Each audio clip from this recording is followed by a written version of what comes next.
back to the Old Bull and Young Calf Boston Sports Podcast. As you can see, right now, it's just the Old Bull. My boy, he's got some family obligations. He's going to get here. He just needs a little bit of a minute here, and I just got back from an amazing trip up north and where the grandkids beat the snot out of me, and I am in recovery, bouncing back from that and ready to go. So excited about today. I mean, this is it. This is our chance to really breathe a sigh of relief and know we are back. We are back to not being a joke anymore. This team has been a joke going on over 3 years now. And the Steelers, they're not great. Just if we beat them today, it doesn't mean oh, we're Super Bowl contenders, but they're a good team. They're a good, solid team that's always hovering around the playoffs. They're solid. They brought in some talent. DK Metcalf, Aaron Rodgers. Their system is proven to at least get into the playoffs. It doesn't do anything when it gets there. So this is a good test for them. And the Patriots have been terrible at home. They need to get over that. They need to start being, you know, an environment that other teams struggle to play in. So I have four major points I want to hit on. The fourth one is sneaky important that I haven't heard anybody talk about. So stay tuned for that. You don't want to miss that. And that's like the old Bulls secret little insight on why the Patriots have a distinct advantage today on one end. So yeah, jump in. Any comments? And I'll touch on those as well.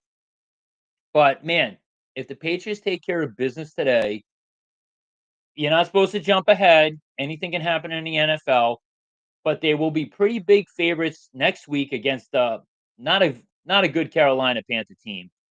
So if we can win the tough game today, take care of business next week, you're talking going into prime time Sunday night game against the Buffalo Bills with them likely 4-0 and us 3-1. That's where the buzz will come back. That's where the Patriots will be back on the map. And then if they could at least give the Bills a game, like I know it's like weird saying that after all those years of dominance, like we never thought that way. But man, if we could, asking the Patriots to go on the road and beat the Bills is a lot. Obviously I'll be rooting for that and hoping for it. But if they could at least make it competitive, man, now you're talking. And there'd be plenty of buzz. And, we'll be on our way for what we've been hoping for, which is an actual playoff berth and a franchise quarterback that you never know. He gets hot, the whole thing comes together, you make some noise in the playoffs. So let's see here. So jumping into my notes, first key to the game has to do with Aaron Rodgers. Now, he's not really the Aaron Rodgers that you've come to know. So, Jay Mandela is my Patriots insider, especially with the draft. Very knowledgeable. Love that guy. Hopefully, you can chime in here. There's the Yeah, young cat. I know. Yep.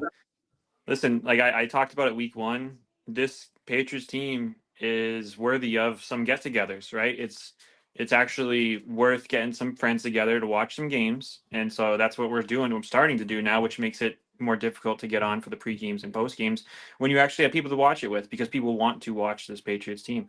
And I didn't hear you, but major turning point in the season. I mean, if we win today and we handle business in Carolina, that Buffalo Bills game in prime time, I don't is am I just parroting what you said?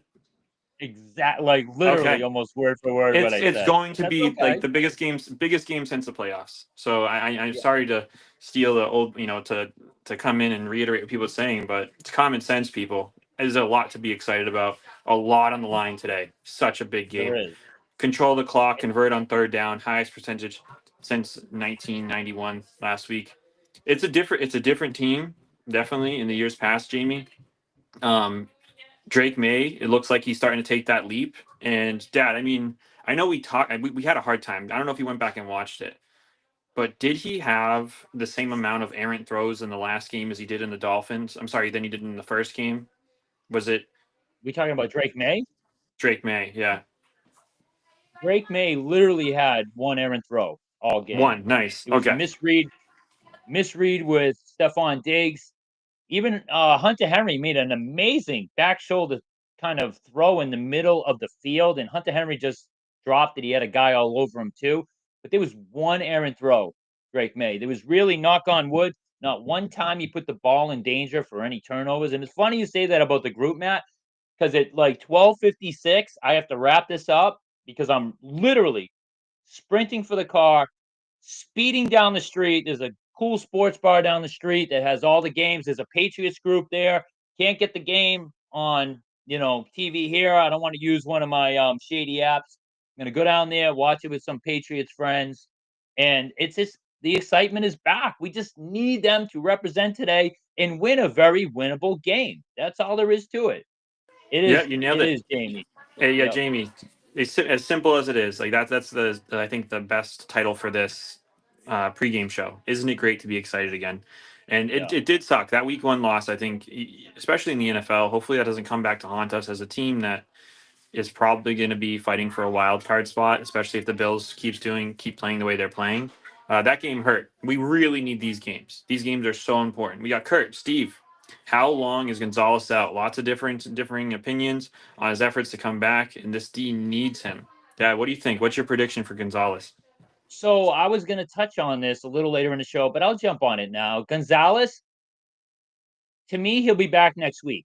If he is not back next week, look for some like rumblings. There's going to be some like you can always already sense like a tad of like irritation with Vrabel when it comes to Gonzalez.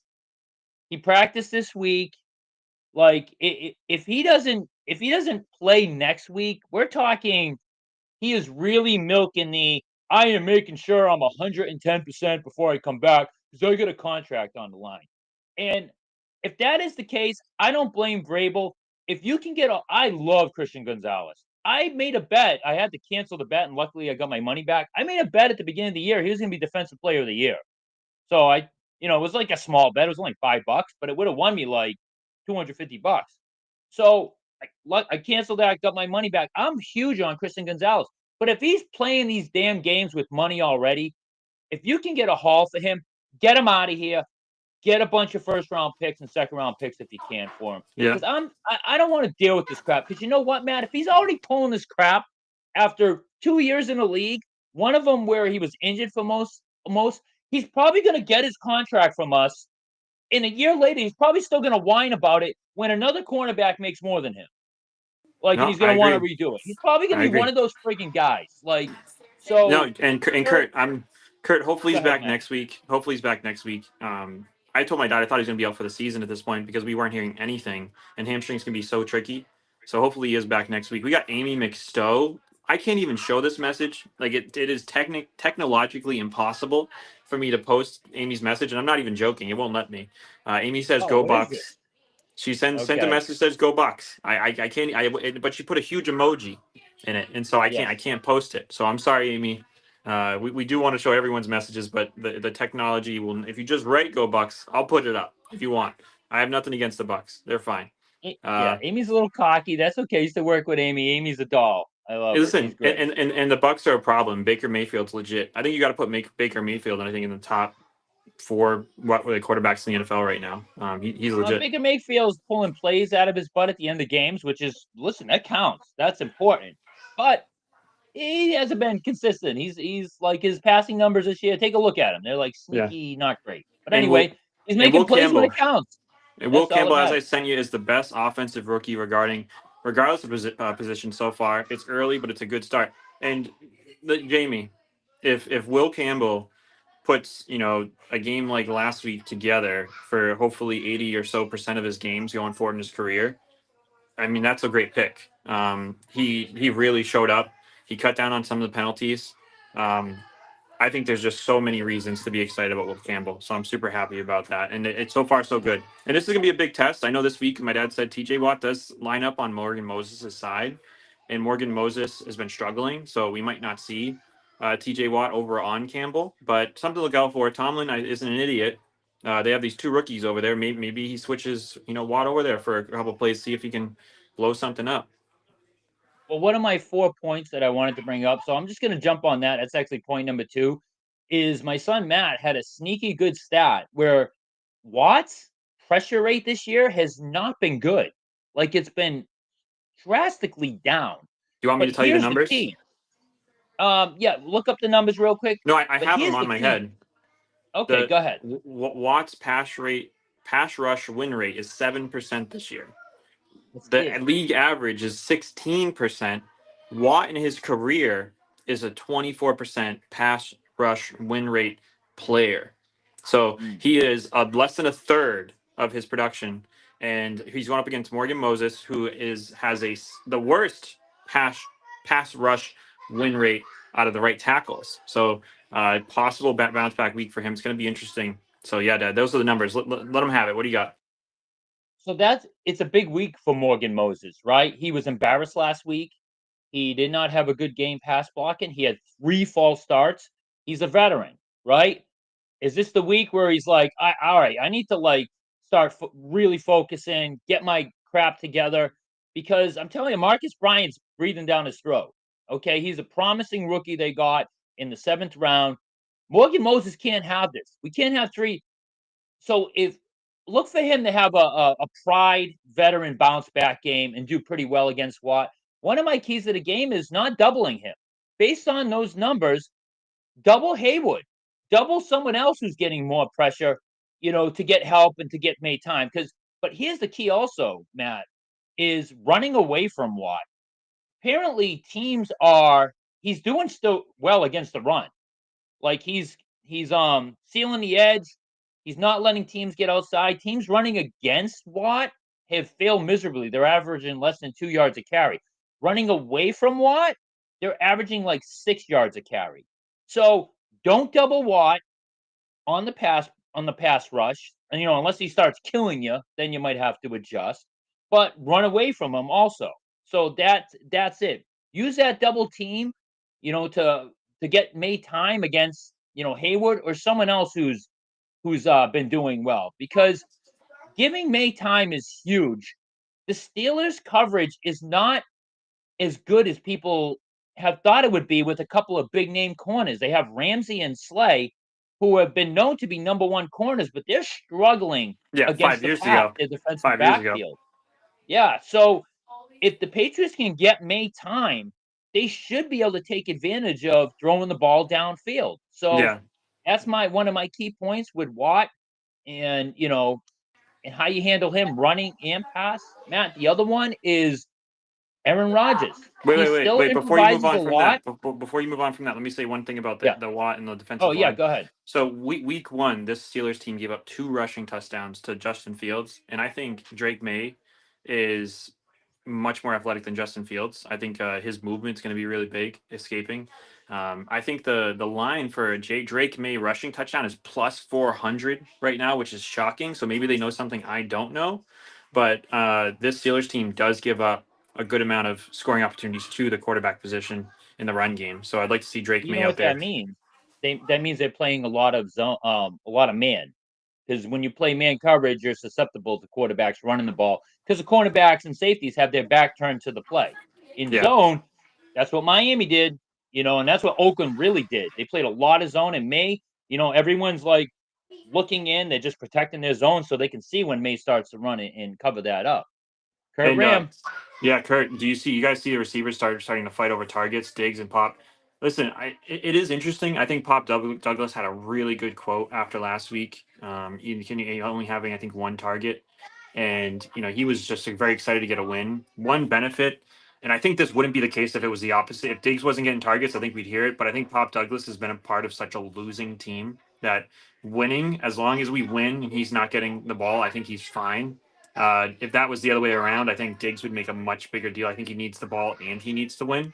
So that'll be interesting. I did see that they are actually perfectly split in snaps. Booty is number one wide receiver. Booty is getting all the snaps, but Diggs and Pop Douglas have had a 50-50 matching snap count so far. What are your thoughts on that, Ted? yeah, Pop Douglas been a huge disappointment. He was my pick to be the number one receiver because he was getting open constantly in camp. I don't know what the hell's happened with that. It's He's like had one it's drop almost like already. I Josh. know. Yeah, it's like Josh McDaniels doesn't know how to use them all of a sudden. It's very weird. Stephon Diggs is getting some target. He's getting like 5 catches a game. So they're short stuff. I feel like once they're comfortable knowing the offensive line can provide May with that extra tick, they'll start moving him down the field for bigger plays. So I'm not too concerned about that yet, Kurt. But you're right. It could be something to keep an eye on. Now, let me get to Aaron Rodgers real quick. He's not the guy we remember. He's still terrible at reading the defense and making a quick Tom Brady throw for a good, cheap 7 yards, cheap 4 yards. He still likes to wait, let the play break down, run out of the pocket, do all that crap. Here's the big difference: is he really hates being hit now. Like it is so blatantly obvious he does not want to get hit anymore. So he's no longer holding the ball long enough necessarily to wait for those big gains down the field. So to me, the key to stopping him is to get quick pressure and then clog the first 10 yards of the field. Now, if we blitz and we don't get to him, we could be in trouble. Like he'll probably light us up for a big one there. But I feel like if we could take away the first 10 yards and just get quick pressure on him, make him get the ball out a tick too soon, we can Yeah. do something we always have had trouble with, and that is stop them. Hey, I know you guys are squeezed for time, but thanks, old Bill, for the best band intro we've ever had. So there you go, Dad. Got some kudos from Kurt Ram. Deservedly so, Kurt, because all I hear is great things about your band. So yeah, no, I'm glad that happened. I'm glad my dad got to see you play. Uh, and regarding Rogers, I think Dad. Do you want to say anything about what Kurt said before I say anything about Oh Rogers? no, I just one of the best nights of my life. Those guys are just great. They had me go upstairs and up on stage and announce them, and it was just great to see those guys. Fun as always. It was just an Yeah, epic night seeing old friends. It was truly special. I yeah. appreciate you, bud. But anyway, I Aaron Rodgers, go ahead, Matt. last time we played him, he destroyed us. I think he had Yeah, like what, two incompletions. So it's going to be really interesting. We do have a new head coach. Uh, a bit different defensive backfield. We got a lot of young guys in that backfield now with like Hawkins and Austin and different guys that they don't have um, the elder statesman back there. So it's gonna be interesting to see how Rogers messes with our safeties and yeah, what he can do now that we don't have some of the older guys back there. So it's that's gonna a be an good point. interesting game. We need Yeah, I'm not crazy Jamie about that. said, Yeah. listen, I do have to. We should probably end it, Dad, soon because I know you got to go and I gotta go too. Jamie said we need good pass rush from the front four and be careful blitzing. Milton Williams came up big last game. He was a superstar player, made a superstar play at the end, but definitely need some consistent pressure. That's right, Jamie. But we haven't been able to generate that. Like I thought we would be able to with our front four, be able to generate more pressure naturally. It's been there at times, but it's spotty. It's not consistent. So that's why I'm not sure we can rely on that. I'm hoping it does come to that point at some point. But I want to go over my last 2 points real quick because, like the young Dad, Cav said, we got to go. As you Steelers go over, special teams. I'm gonna hop off, but I'll be listening. Yep. Good luck. All right. Love you, bud. Steelers, this one's boring. The fourth one's good. Simply special teams. Special teams for the Steelers has been terrible. Ours has been sneaky bad after an amazing preseason. Hopefully, spring of the coach and like special teams are done being embarrassed and they get back to being an edge because we can take advantage of the Steelers special teams, which is terrible. My fourth point, which I haven't heard anybody talk about, and that's the Josh McDaniel effect. He used to own the Steelers' ass. Think back. I know he had Tom Brady and all that stuff, but he used to shred apart Mike Tomlin's defenses and his system. So we get Josh McDaniels back. He is super comfortable calling plays against Tomlin's, defense. So hopefully that's a factor. Hopefully we see a lot of that, a lot of big plays downfield that we've always used to get against the Steelers. So Kurt Ram, get better Terrell Williams. Absolutely. That poor guy can't get back. You know, it's we're human beings. We always want to, first and foremost wish health.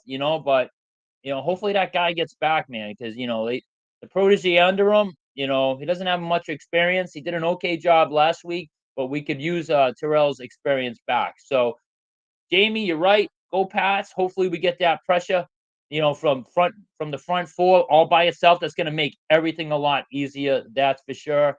So guys, I gotta run down the street and watch the game, and I'm gonna bolt back here for a post game. I really appreciate you guys chiming in. Love you. Please go to YouTube.